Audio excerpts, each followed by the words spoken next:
I'm pregnant, and my boyfriend suggested no wedding financial arrangements, no traditional wedding jewelry.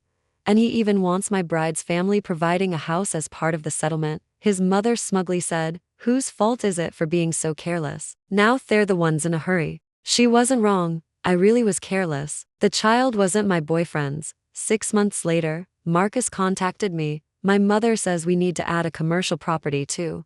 You're due soon, right? Get everything ready. We can hold the wedding next week." Ethan lazily answered the phone. "Sorry. My wife is in her postpartum recovery period. I'm afraid I can't come marry you." 01 I was lying in bed, half asleep, when Marcus called. "Grace, I talked it over with my mother. Since marriage is about the two of us building a life together, we don't need to fuss over all that formal stuff. Let's just skip the wedding financial arrangements. And also, the price of gold is ridiculously high right now, for the traditional wedding jewelry and everything.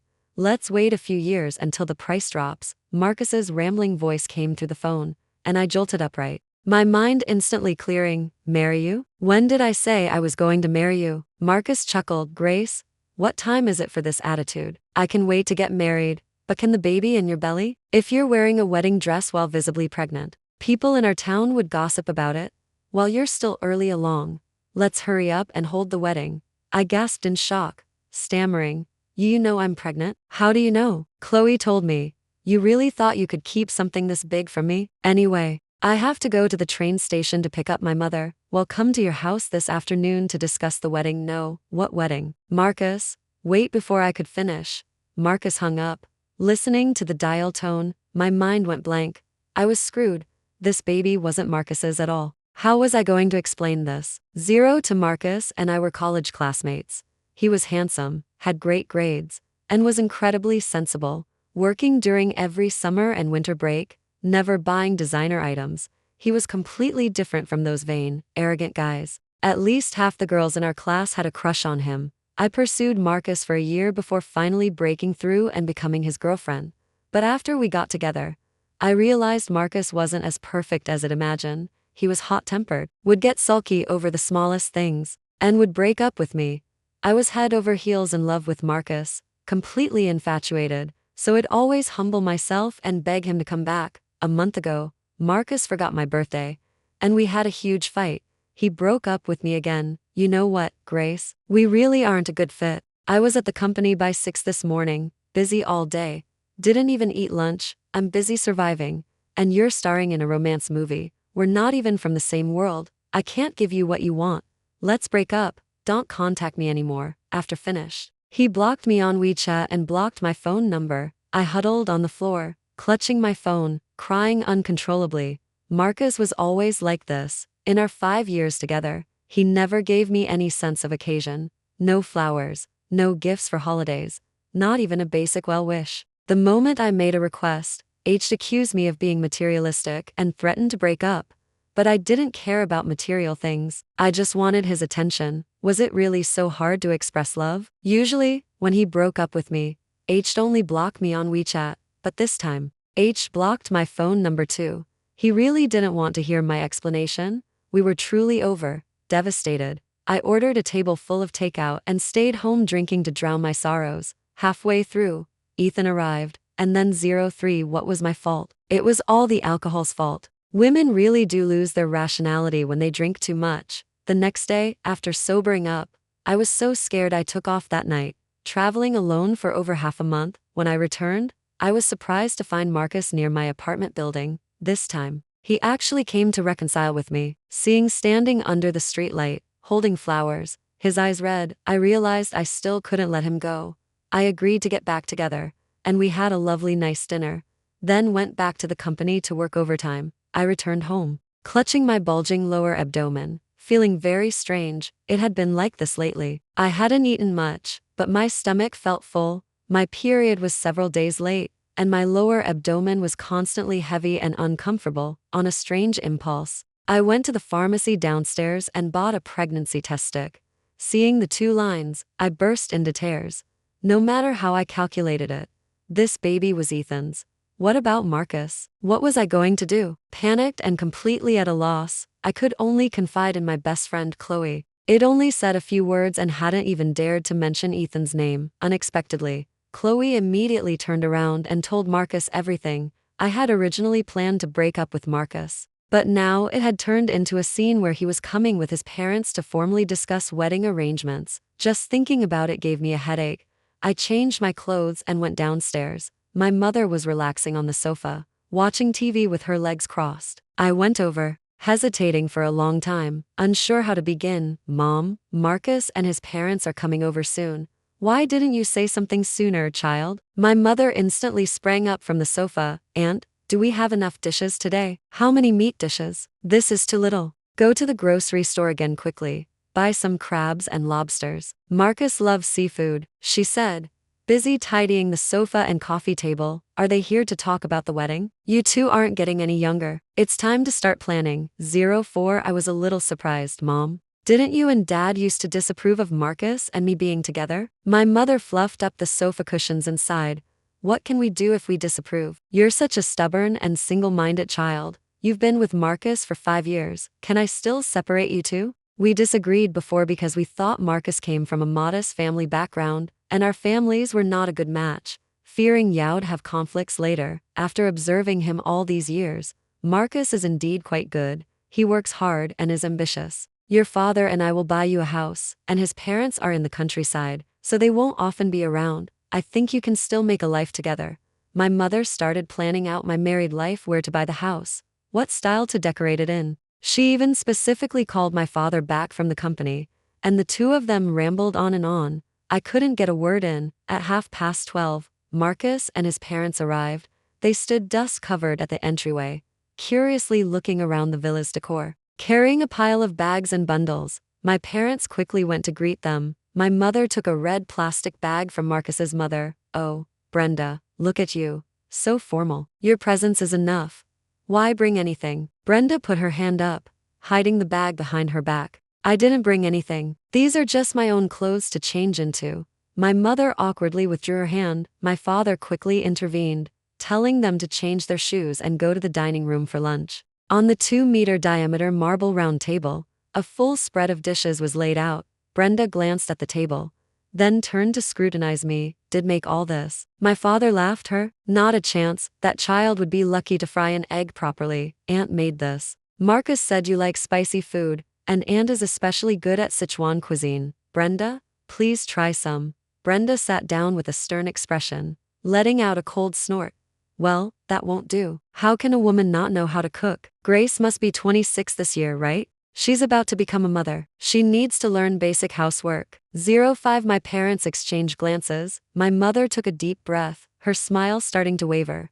Brenda is right. Cooking is something to learn. When children live independently, basic self-sufficiency is necessary. However, speaking of becoming a mother, it won't be that soon, will it? They're still young. I think they should enjoy a few more years as a couple. It wouldn't be too late to have children when they're 30. After my mother finished speaking, Marcus clearly stiffened. Brenda also paused for a moment, then suddenly burst out laughing.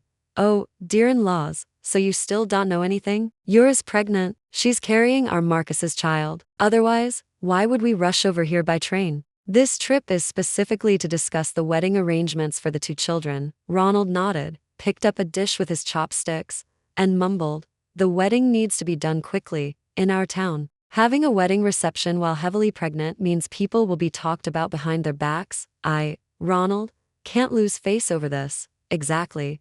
People in our town love to gossip. My neighbor Chunfeng's daughter-in-law, she came into the marriage visibly pregnant. Everyone talked about it behind her back, saying she was careless, and Chunfeng's family couldn't pick people well. While it's still early along and not showing much, we need to get things done quickly. My parents were stunned, my father's brows furrowed, his hand gripping the chopsticks trembling with anger. My mother wasn't faring any better, her mouth agape, eyes slightly red. Grace, you're really pregnant? I didn't know what to say, and under their gazes, I shamefully lowered my head. 06 Seeing the awkward atmosphere, Marcus stepped forward to speak for me. Uncle and Auntie, don't blame Grace. We've been together for so many years. This situation, I think it's quite normal. Actually, society is quite open now. There's no need to care too much about what others think. Regardless, Grace is a pure, good girl in my heart. After spoke, my parents' expressions improved slightly. Brenda also chimed in. Exactly. It's come to this point. What's the use of blaming the child? They've been together for so many years, and Grace can't leave my son. They're bound to get married eventually. What's important now is to clearly discuss the wedding arrangements. My father was still a bit uncomfortable, but my mother's emotional resilience was much stronger than his. She had quickly accepted the reality of my pregnancy and began seriously discussing wedding details with Marcus's parents. Brenda, should we finalize the engagement first, then have an engagement party before the wedding? And the wedding financial arrangements, I was just about to bring that up. Brenda, smiling, put a hearty meat dish on my plate. Grace, you're eating for now. Eat more meat, if you ask me. We're in a new era now, with new customs. No need for old traditions. Let's just skip the engagement. Time is tight, so we'll just hold one wedding. Regarding the wedding financial arrangements, Marcus and Grace have already agreed that we won't buy the traditional wedding jewelry for now.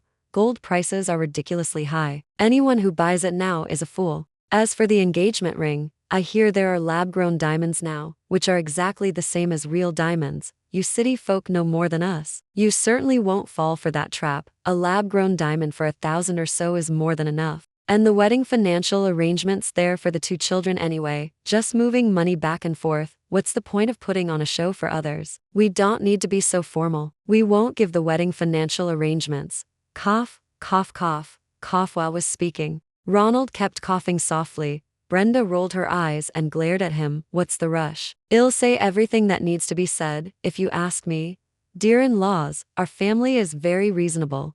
All those gold ornaments and wedding financial arrangements are minor matters. The house is the big one. 07 My father's face was as black as a pot. My mother hadn't processed it yet, and she asked blankly, are you going to buy Marcus a house in Westwood City? Oh, dear-in-laws, you just 50 or 60,000 per square meter. How could we afford that? Brenda put her chopsticks in her mouth and sucked on them twice, then continued to put dishes on my plate, her face beaming. Marcus said Grace is an only child. I hear in this region, it's common for the bride's family to provide a house and car as a dowry for their daughters. Our family is practical. The car doesn't need to be too fancy. Just buy one for 700,000 or 800,000 for Marcus to drive to work. The house needs to be big. Brenda sat up straight and started counting on her fingers. I'll need to come help Grace during her postpartum recovery. And counting the baby's room. Plus a room for relatives. That's at least 4 bedrooms. It needs to be at least 200 square meters after finish. Marcus took my hand and looked at me affectionately. Grace, the house needs to have my name on it. Otherwise, my parents won't feel at ease living in someone else's home. I was dumbfounded. I frantically pulled my hand away from Marcus. Are you saying that if I marry you, your family doesn't have to contribute anything, and I still have to buy you a car and a house? Listen to yourself. Your family. My family. You're carrying our Marcus's child. Aren't we one family? Besides, your parents only have one daughter. All that money from your family will eventually go to us. Cough. Cough.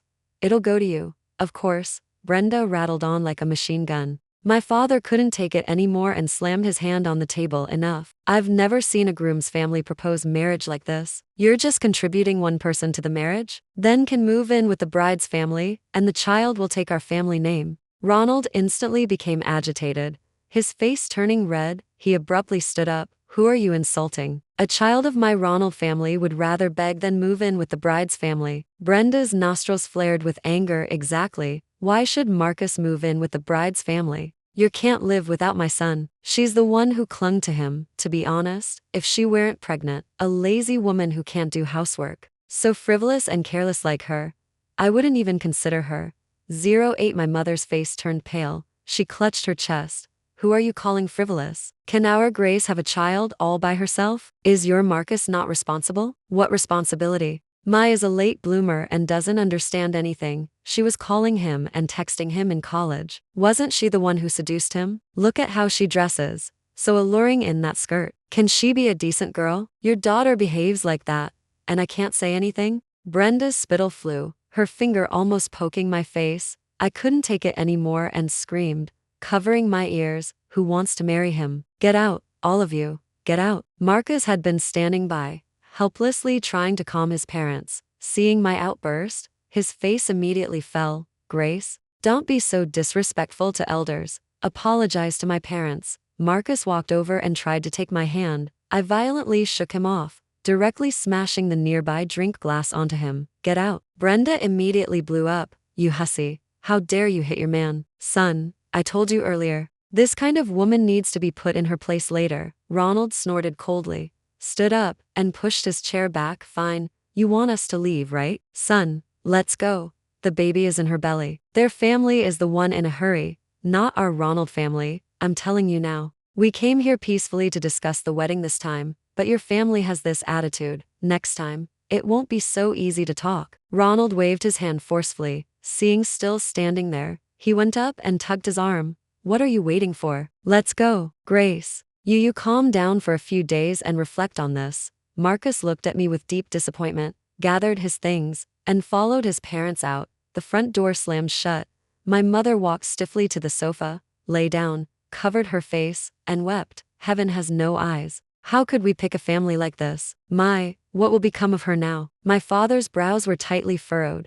He walked back and forth in the room with his hands behind his back, panting like an old ox. What do you mean, what will become of her? Marrying into a family like that means being stuck in a hole for life. Get rid of the baby and break up. My mother sat up, yelling in despair. You say it so easily. You don't understand your daughter at all. Would agree. Her heart is completely fixated on Marcus. Would she listen to you? She has to, whether she wants to or not. My father shouted, his voice strained, glaring at me with bloodshot eyes. You good for nothing. Have all the men in the world died? I cowered, meekly walking over to sit beside my mother. Dad, Mom, please stop arguing. The baby isn't Marcus's. 09 My mother scoffed, not even looking at me. There's no need to say such angry words. If you were truly that open-minded, you wouldn't have been dumped by Marcus dozens of times. Even if people used a stick to drive you away, you wouldn't leave. She then covered her face and sobbed. How many good potential partners have I introduced you to over the years? You wouldn't even meet them. You're even more stubborn and single-minded than your father was back then. I really owe you a lifetime of trouble. I felt deeply ashamed. Mother knows best. My head over heels in love behavior over the past few years had not escaped my mother's notice. Marcus worked hard at the company, so every day I had Aunt prepare meals and drive for half an hour to deliver them to his company. Marcus sent most of his salary home and lived frugally himself, fearing it hurt his pride. When I went to designer stores to buy clothes, I would carefully choose items without logos. After buying them, I would deliberately cut off the tags and tell him they only cost a few $dozen. When's performance was poor, and he was scolded by his boss every day, feeling down, I would reach out to friends everywhere to introduce large deals to him, and I'd keep it a secret from Marcus, not letting him know. My love was passionate and overt, yet also cautious. For so many years, I had never suffered any hardship in my life. All the suffering came from Marcus. Everyone knew I couldn't leave Marcus, and I didn't understand why I was so obsessed with him, as if I were under a spell. Chloe said it was because he possessed something I always yearned for, that unyielding drive, that tenacity to fight against fate. In novels, you always loved the beautiful, strong, and tragic male lead type, and Marcus is exactly that. He's tall and handsome, studies so hard, works so desperately, and his family is so poor. Wow, who could resist that? Chloe was right. My own life had been too smooth. I had no goals or ambitions in life. After repeatedly facing setbacks with Marcus, I actually felt more at ease. It was as if I too had become a very proactive and hardworking person. At least in love, this feeling of desperately striving for love was addictive. Just like Marcus himself, I had been addicted for 5 years. But just now, seeing Marcus so matter-of-factly demand a house and car from me, I suddenly felt a bit nauseated. Didn't he usually dislike me buying him things? Clothes, watches, shoes, and bags. I always had to force them on him, and he would even get angry with me. So why wasn't he resistant to a house and a car? I couldn't help but wonder if Marcus was really as principled as I thought, or if those wonderful qualities were just a halo I had forced upon him. I was sitting on the sofa, lost in thought, when my mother slapped my leg in anger. You good for nothing. Still thinking about Marcus. They made such demands, and you still want to marry him. You didn't hear a word his mother said just now. She wants you to learn cooking and housework, and then live with you too. You have no idea how much you'll suffer. Grace, Mom is begging you, please wake up. No, I came back to my senses and shook my head violently. The baby really isn't Marcus's, it's Ethan's. Ethan was my childhood friend. His family lived in the same upscale neighborhood as mine. His father and my father were old comrades who retired from the same military unit. And they had a great relationship, even buying their factory buildings next to each other. My mother still curled her lips in disdain. How did Ethan get involved? You could like him? My father's eyes were already sparkling. He quickly strode over and squeezed in beside me. You and Ethan? Tell me more. On my birthday, I was staying alone in my downtown apartment, right? Marcus and I had a fight that day, so I called Ethan over. Ethan was still his usual nonchalant self, wearing simple sweatpants and a white t-shirt. He casually tossed a bag into my lap and raised an eyebrow at me. I bought it for my dad, but he thought it was too unfashionable. So it's yours. Why are you crying from being touched? It's not worth much, just 100,000, 80,000. Get out. I was crying so hard that snot bubbles formed. Ethan had always been like this, never saying anything nice. Even when giving me a birthday gift, find all sorts of excuses. His mother didn't want it. His father didn't want it. He didn't want it himself. What kind of dad carries a pink bag? Cough, cough. There's something else in the bag. My mother didn't want it. Open it and see. I opened the bag. Inside was a blue luxury jewelry box, holding a necklace I had longed for a very long time. I hugged the box to my chest and cried even harder. Ethan, you're really so annoying. Even someone as annoying as you treats me better than Marcus does really not love me. 11, I cried loudly, looking up. Ethan came and sat beside me, pressing my head onto his shoulder. What did he do to you again? Tell big brother. We broke up. I wrapped my arms tightly around Ethan's neck, pressing my face against his chest. Thump thump, I heard Ethan's heart pounding wildly. His apple bobbed up and down. He reached out, trembling, wanting to push me away. Broke up? You still can't take advantage of me. Go on. Get away. No, I won't. I clung to Ethan, tears streaming out, soaking his white t-shirt. His firm chest muscles were faintly visible beneath the translucent fabric. Ethan, I'm such a failure. Do I have no redeeming qualities at all? Is that why Marcus looks down on me so much? You hate me too. I really am useless.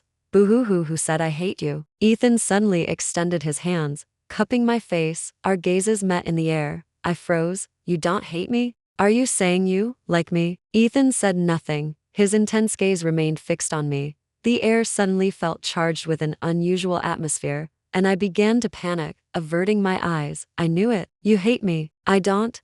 Ethan flicked my forehead. All right. I'll have a few drinks with you. It's just a breakup. No big deal. Ethan lowered his head to open a beer. The strange atmosphere from before vanished, and I started to feel sad again. You're lying. You do hate me. 12, I started listing examples, rambling on for a long time about how, when we were kids, he threw rocks into a mud puddle, getting my skirt dirty.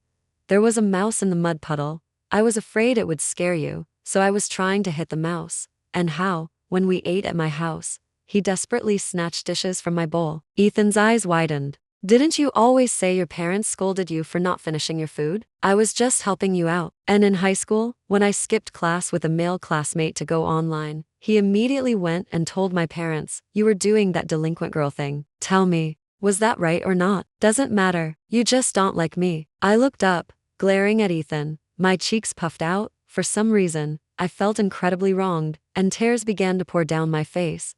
Ethan sighed in frustration. All right. I like you, all right? Stop being dramatic and sit over there. Ethan tilted his head back and took a gulp of beer. I stared at his slightly wet lips, and a ridiculous thought suddenly flashed through my mind. So, how are you going to prove it? Ethan, kiss me, just one kiss, and I'll know you don't hate me. Ethan was sitting on the rug, leaning against the sofa, one long leg propped under the coffee table. I crawled over and sat on his lap, clapped my hands onto his cheeks, and pursed my lips. Kiss me. Ethan's cheeks flushed, inch by inch. He pressed his lips together. His beautiful almond eyes filled with an unreadable mix of emotions. After a moment of deadlock, he gritted his teeth and muttered a low curse. Crazy. If you act crazy again, I'm leaving. I started crying again, moving my face even closer to his. Our lips were only a centimeter apart. Wah. Ethan, do you really not like me? Ethan tilted his head up and kissed me. Unlike fleeting, superficial kisses, Ethan's kiss was dominant and passionate, like a hungry wolf who had restrained himself for too long. Then, it was like dry tinder meeting a raging fire. Completely out of control, the beer tipped over. White foam happily streamed across the wooden floor, bubbles popping one after another. forming countless colorful illusions. In the shadows, two inseparable, passionately intertwined figures moved. My head was spinning violently. Feeling dizzy, the leather sofa beneath me felt cool against my skin. Wait, wasn't I sitting on the floor? Why was I on the sofa? I couldn't figure it out. My head really hurt. 13 I shamefully buried my face in my knees. That's roughly what happened. Ethan and I drank too much. And I sigh, I really didn't expect things to turn out this way. The air was silent for a moment. My mother was stunned, and my father burst into laughter. Ha ha ha ha, good. That's excellent. My father clapped his hands excitedly. Your head is finally clear. Ethan is hundreds of times better than Marcus. Grace, how do you feel about Ethan? Just say the word, and I'll immediately go with Uncle to book a hotel. Dad, don't be ridiculous. Ethan and I are just friends. What feelings? Even if I wanted to, he wouldn't agree. My father chuckled. He wouldn't agree? He's probably ecstatic. Don't worry about it. I'm going to call Ethan first. My father went to the study to make a call. My mother, her expression complex, held my hand earnestly. Of course, Ethan is 100 times better than Marcus. Your father and I have seen his feelings for you all these years, but you need to ask yourself, what do you truly feel? You definitely can't marry Marcus now. So, do you like Ethan? Your mother still believes that a marriage based on mutual love lasts longer. You can't marry Ethan out of spite. Without love, you won't survive the everyday challenges, and it wouldn't be fair to Ethan. No. Wait a minute, I was dizzy from their words, unable to process everything. What do you mean? Feelings all these years? How are you so sure Ethan is willing? My mother rolled her eyes. How did I give birth to such a blind and foolish daughter? Even the dogs in our gated community know Ethan likes you. You're the only one who doesn't. 14 distracted, I returned to my room, moving stiffly. I flopped onto the bed, my body sinking into the soft comforter, my mind also submerged in a cloud of cotton. Ethan liked me? Impossible. Chloe was our high school classmate, and she always told me Ethan hated me. She said she overheard Ethan and other boys talking in the bathroom. Grace is the most annoying. She doesn't even look that good, and her temper is terrible. I was furious. I went to confront Ethan right then, and a few boys were playing basketball by the school field. Hearing me call his name, he tossed the ball aside and ran toward me, dripping with sweat. What do you want? I kicked him. Where is my temper bad? The boys nearby started to jeer and whistle. Ethan's face flushed crimson. Is this what you call a good temper? How absurd. Ethan turned and walked away. I stomped my foot in anger. Sure enough, what Chloe said was true. Ethan was awful. What kind of man gossips so much and talks badly about people behind their backs? Later, when it was time to fill out college applications, on Chloe's advice, I temporarily chose another city before submitting my choices. There, I met Marcus. While Chloe stayed in Westwood City and became Ethan's classmate, news of Ethan, little by little, always came to me from Chloe. He got a girlfriend, broke up, got another girlfriend. It was like a revolving door for 4 years of college. He went through dozens of girlfriends. I really didn't like this playboy rich kid persona. How could he compare to the pure and ambitious Marcus? But my parents just told me that Ethan had been pasting my photos in his room since middle school, and during his 4 years of college, he was practically comatose, just lying around at home every weekend and rarely going out. After a moment's hesitation, I messaged Ethan's college roommate and confirmed that what my parents said was true. Ethan had been a loner in college and never had a girlfriend, so why did Chloe lie to me? 15 I tossed and turned all night, barely sleeping. Every time I closed my eyes, all I saw were memories of being with Ethan. I finally made it to morning, dozing off lightly, and woke up around 10 when Chloe called to ask me to go shopping. We sat in a coffee shop, the aroma of hot coffee filling the air. I took a deep breath, feeling my mind gradually clear. Chloe pointed at my face. Grace, you didn't sleep well last night. Your dark circles are so heavy. Marcus told me everything. How did it turn into such a mess? Don't even get me started. His parents seemed to have lost their minds. I complained to Chloe about yesterday's events, and she listened with repeated exclamations. Oh my goodness, his mother really said that. That's a bit much. But Grace, think about it from another angle. It shows her mother has a very straightforward personality. Some mothers-in-law are like smiling tigers, but secretly full of malice. You'd be miserable if you married into a family like that, with a mother-in-law like hers, who just says what she thinks. She'll get over it quickly. I actually think she'd be easier to deal with. Besides, you're pregnant now. Don't get angry over things like this. I don't think they made any outrageous demands. You should talk things over with Marcus and prioritize getting the wedding done. I felt a wave of discomfort. That's not outrageous. My parents have to buy a house worth over 10 million, put Marcus's name on it, and then live with his parents? But your parents were already planning to buy you a house, right? Even if it wasn't Marcus, but any other guy. Your parents would still provide a large apartment as part of the settlement, wouldn't they? It's just adding another name. You and Marcus have such a good relationship, and you'll never divorce in the future. So what does a name matter? How can it not matter? This would be my premarital property. Chloe, what are you talking about? His parents also said they wouldn't give wedding financial arrangements or traditional wedding jewelry. So why are you taking their side? Chloe laughed, looking helpless. My dear girl, you're my best friend. I'm saying this because I'm on your side. What wedding financial arrangements? What traditional wedding jewelry? You've spent so much money on Marcus already. Do these things still matter to you? Grace, such pure love like yours is truly rare in today's materialistic society. You're not a materialistic person, so don't nitpick about these things. Just like before, Chloe began to gush about Marcus, repeating the same points over and over. How pure he was. How rare such a person was in today's restless society. How his affection was worth 1,000 pieces of gold. In the past, whenever Marcus and I fought, Chloe's persuasion always resonated with me. But this time, for some reason, it was as if I suddenly gained some common sense. The more I listened to Chloe's words, the stranger they sounded. It was so pure. Why was he so fixated on my house? 16. My eyes darted around.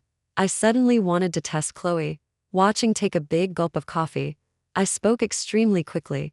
Actually, the baby isn't Marcus's, it's Ethan's. That day Marcus dumped me. I went to Ethan. Pff, cough, cough, cough, cough, cough. Chloe spat out the coffee from her mouth and began to cough violently, her face turning crimson, all while glaring at me. Are you kidding? Ethan would never like you. Chloe's voice suddenly turned sharp, almost a scream. I froze. She took another deep breath, wiped the table with a tissue, and tried to calm her voice, her trembling words pleading with me. Grace, Ethan has always disliked you. Haven't you forgotten what happened in high school? And he dated so many girls in college, none of them were your type at all. He likes the sweet, innocent type. You're too striking, a playboy like him. Just be friends, but don't be foolish. After a few seconds of silence, Chloe stared intensely at my face and asked in an extremely cautious tone, you were just joking, right? You like Marcus so much. How could you fool around behind his back? Yeah, I was joking. I turned my head, watching the bustling street through the glass window. The cafe had excellent soundproofing. A thin pane of glass blocked out all the outside noise, leaving only Chloe's voice in my ears. I had been so stupid. For years, Chloe had also put up a glass barrier beside me. I was blind and deaf, letting her belittle Ethan and endlessly exaggerate Marcus's good qualities, completely ignoring everyone else's opinions. Now the glass had shattered, and I was awake when I got home. I immediately blocked Chloe's number. These friendships and relationships, full of schemes and manipulation, weren't worth my time. I needed to say a final goodbye to the past and reconsider my relationship with Ethan. To my surprise, Marcus relentlessly pursued me. Marcus sent me countless texts a day, urging me to apologize to his parents. Grace, you'll be living with my parents in the future. How awkward will it be if things are so tense? Don't be stubborn, just apologize to my mom. She's not hot-tempered. She'll definitely forgive you. She likes gold bracelets. I picked out a few styles. Take a look. He then sent several pictures, all of them of extremely ornate and exaggerated designs. Marcus, we've broken up. If your mom wants bracelets, buy them yourself. Don't bother me. I blocked Marcus. But he called again from a different unknown number. Grace, you're carrying my child, which is why I'm indulging your temper. But there's a limit to everything. If you keep acting out, I'll really get angry. Brenda shrieked from the background. Let her cause a scene. What right does a hussy have to put on airs? If our family didn't marry you in the past, a woman like you would be drowned in the village pond. Mom, calm down a little. Grace, you're close with Ethan, right? I remember you two were childhood friends. He used to give you gifts every birthday, didn't he? My heart tightened when Marcus suddenly mentioned Ethan. Why are you asking about him? Do you know Summit? The family is one of Summit's shareholders, and their latest project is right next to our company. I heard the smallest units are 260 square meters, and it's in a good school district. I think it would be perfect for our new home. I was speechless. I fought back my anger and silently rolled my eyes. Are you talking about Legacy? That place costs over 80,000 per square meter, doesn't it? Yes, that highly sought after development. You'll have to go through a lottery system for property purchase to buy there. My colleagues are all saying it's incredible. Probably thousands of applicants in the lottery. You're close with Ethan. Go pull some strings. Buy a unit at a lower price directly.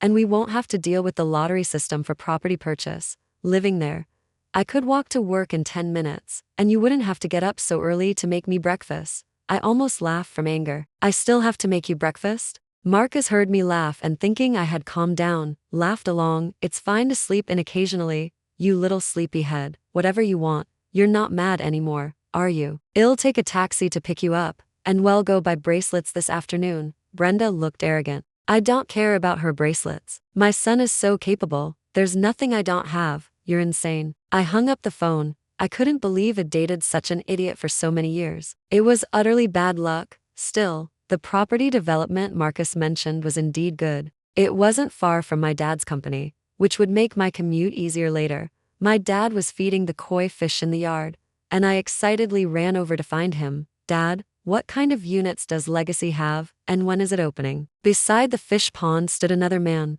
wearing a baseball cap and a dark green baseball jacket, his arms slung over my dad's shoulder as if they were old buddies. When he heard my voice, Ethan turned, his expression instantly souring. I awkwardly stopped. I was wearing pajamas and hadn't even brushed my hair. Normally, I wouldn't have felt anything seeing Ethan in this state, but this time, for some reason, I felt flustered and nervous, almost afraid to look at him. I turned my head, avoiding Ethan's gaze, which only made his expression worse. My dad was also angry. Why are you asking about that? Still planning to buy a house for Marcus? I'm telling you, even if I burn my money, scatter it, or throw it into the sea, I won't spend a single cent on that gold digger. You two chat. I'm leaving. Ethan's face was ashen as he turned to leave after a moment of hesitation. I quickly jogged after him. Ethan, wait for me. Ethan pretended not to hear, his face stern, his steps quick. I tugged at the hem of his shirt. Do you think that place is good? It's close to our gated community and not far from the company. It would be convenient for work. And for going back to my parents' house for meals. Ethan clenched his jaw, his muscles tense. Grace, even after all this, are you still going to marry him? I looked up, staring at his face. Ethan had strong brow bones and refined features, a kind of handsomeness completely different from Marcus, and he was taller than Marcus. His physique. My gaze slid down Ethan's broad shoulders, and thinking of that night, I couldn't help but blush. My parents were right. Ethan was 100 times better than Marcus in every way. What had I been doing all this time? I nodded at Ethan, boldly meeting his gaze. Yes, I want to marry. I wish you happiness. Will you marry me? Our voices rang out at the same time. Ethan first froze, then his face registered disbelief, followed by wild joy, then nervousness. Countless complex emotions swirling in his eyes. Ethan's hands trembled as he gripped my shoulders. What did you say? Say it again. Ha ha ha ho ho ho. Suddenly, several odd laughs erupted beside us. Uncle was so overjoyed he was dancing around. Yes, yes, yes. Marry her. Marry her. William, did you see that? I've finally waited for this day. My dad excitedly rushed over and hugged Uncle. Why are you still calling me William? Call me in-law. Hey, say it again. In-law, in-law, in-law. Ha ha ha ha. Dad, you guys are really ruining the mood. Can you please go back inside? I turned and rolled my eyes at my dad, but before I could finish, Ethan turned my head. He placed one hand on top of my head and leaned down to kiss me. This doesn't count. The proposal, that's something I have to do myself. Ethan and I had a grand wedding, knowing I was pregnant. Uncle's family was ecstatic. Victoria painted all the rooms on the third floor pink and dragged me shopping every day, buying countless baby items. Grace, don't you think this sapphire ring is beautiful? Mom, a baby can't wear this, can they? Wear it for now, and when you get tired of it, save it for our granddaughter. And this diamond necklace, Grace, try it on quickly. Mom, I really don't want to buy anything else. Victoria was a very energetic person. I finally understood where Ethan got his boundless energy. The engagement ceremony, the wedding, buying our marital home, preparing for the baby's arrival. Time flew by as if wound up. I changed my phone number and barely remembered Marcus existed, until one day during my postpartum recovery period. I was lying in bed, watching Ethan walk around the room with a kid in each arm, holding them close to his chest. When I suddenly received a call from an unknown number. Grace, by my calculations, you should be due in 2 weeks, right? Hey, you certainly are hot-tempered, managing to not contact me for so long. If you keep acting like this, you'll only hurt yourself in the end. What are you going to do now? Happy about having a wedding reception while heavily pregnant? Brenda yelled from the background. Bah, she has the nerve to marry, but we don't have the face to marry her. Our family can't bear this disgrace. What wedding? Just have her show up. All that fuss with a big belly might harm my grandson, son. Tell her to come by herself. Marcus sighed helplessly. Mom, that's enough. I promise Grace that we'd still hold the wedding. Grace, you've been really thoughtless this time, and my parents are very angry. If you still want to marry me, provide an additional commercial property as part of the wedding financial arrangements, as an apology to my parents. They don't have pensions, so the commercial property's annual rent can support them in their old age. Get everything ready. We'll get married next week. I dropped my phone onto the bed, speakerphone on, and Ethan and I exchanged glances. Ethan asked, "Who's this crazy guy? Your ex-boyfriend?" I shook my head. It's not me. I don't know him. Please stop talking. Ethan laughed, carefully placed the kids on the bed, and picked up the phone. Sorry, my wife is in her postpartum recovery period, so she probably won't have time to marry you. Marcus froze, then hesitantly asked, I'm sorry, I have the wrong number. Isn't this Grace's phone? Yes, it's my wife's phone. I'm Ethan. Ethan? Marcus roared. What the hell do you mean by that? Where's Grace? Let answer the phone. Grace. Even if you're mad at me, you don't need to bring him into this act. Husband and wife, who are you trying to sicken? You're crazy. Marcus, if you're sick, go get treatment. Stop bothering me. Just as I spoke, the two kids started crying one after another. I quickly dropped the phone, and Ethan and I each took a child, frantically trying to soothe them. They seem hungry. Quickly. Call aunt to feed formula. Wife, they're not hungry. They need their diaper changed. I'll do it. You lie still. Be careful with your back. Hearing the children crying on the phone, Marcus was stunned. She gave birth? Grace, you had an early delivery? Why didn't you call me when you had the baby? My wife gave birth to my kids.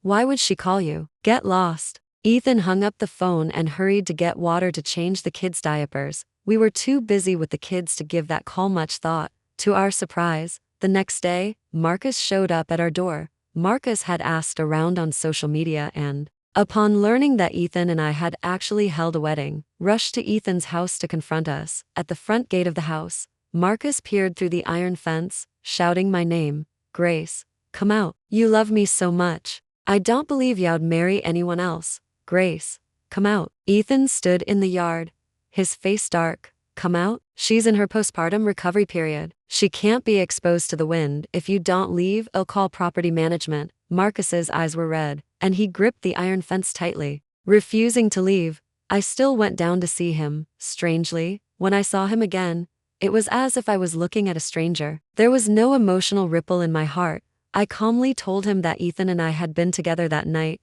and the children were Ethan's. Deep down, you know it yourself. Based on the timeline, the children couldn't possibly be years from that month. Marcus, stop deluding yourself, okay? Marcus's face was filled with despair, his voice soft, almost tentative. No, that's impossible.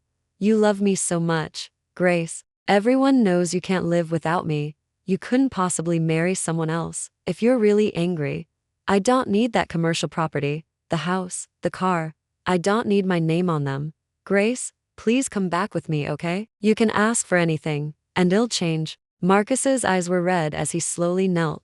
Grace, come home with me. It'll be good to you. I turned and hugged Ethan's arm. This crazy guy, honey. I can't handle him. He's all yours. Ethan called property management, who promptly removed Marcus. The security in the gated community was strict. Marcus had only gotten in by showing up a few times before and becoming vaguely familiar. After his instructions, property management dared not let him into the gated community again. Marcus waited by the gate every day, sitting there blankly for hours, not even going to work. Marcus's parents also came a few times, and his mother initially threw a fit. What kind of big shot would marry a hussy we don't want? Son, don't believe it. This is a trap set by Grace's family. They just want to take advantage of us and keep the commercial property and house from us. Don't fall for their trick. Grace's family really doesn't know their place, as the old saying goes. The richer they are, the stingier they get.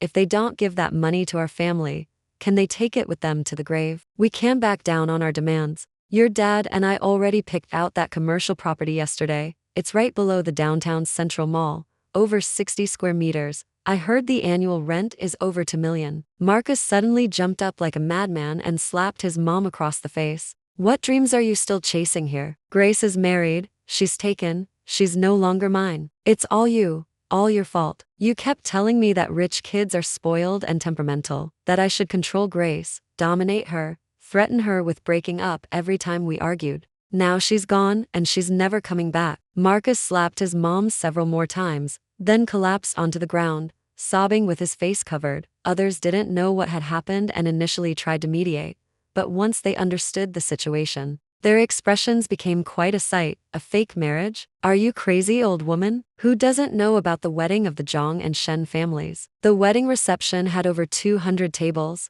a single wedding that cost over $5 million. Exactly. They're a perfect match. From well-suited families. What right do you have to stand here making a fuss? These two seem sick. That man has been sitting here for days. Security? Quickly.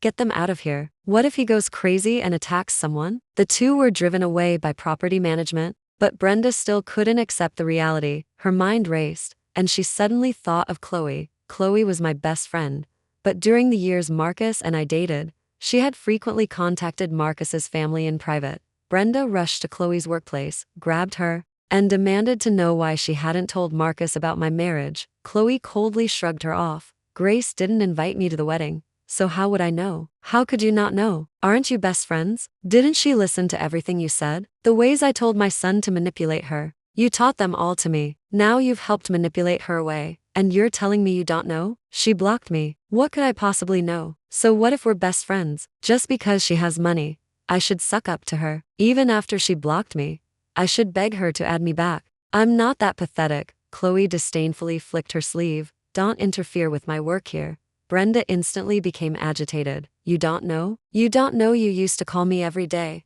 What nonsense are you spouting? My house worth over $10 million, my commercial property, my son's car, I've lost everything. You pay me back. Give it all back to me. Brenda lunged and tore at Chloe. Chloe retaliated with a slap, and the two tangled into a brawl. Brenda wailed, everyone, come look. This shameless hussy. This hussy used her tricks to drive away my good daughter-in-law. Brenda shrieked. The two were pulling hair and tearing clothes, fighting in a chaotic mess until onlookers called the police, finally separating them. Brenda couldn't stomach it, unable to trouble me. She unleashed all her fury on Chloe, causing a scene at her workplace every day. Soon, Chloe was fired from the company. Marcus was also let go by the company at the same time.